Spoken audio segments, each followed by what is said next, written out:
Longtemps resté à l'état de friche urbaine, les rives du Gave sur la partie sud de Pau démarrent une nouvelle vie. C'est très bien parce que c'était vrai Marlais. C'est l'avenir d'une ville. Donc la ville a besoin d'une extension et l'extension est toute trouvée ici puisqu'il y a un très grand espace, autant le mettre en valeur. Et la mise en valeur de cette zone vient d'entrer dans sa première phase avec la construction d'un parking paysager et d'un pôle d'activité dédié au sport.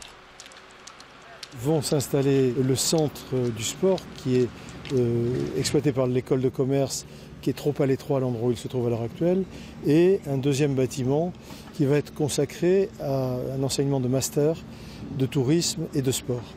Et puis dans un deuxième temps, le long de cette voie qui est derrière moi, il y aura l'édification de petits bâtiments avec en rez-de-chaussée de l'associatif et également du commerce lié au sport et dans les étages 1 et 2, de l'hébergement notamment pour jeunes sportifs puisque c'est un besoin qu'il y a pour le stade d'eau vive.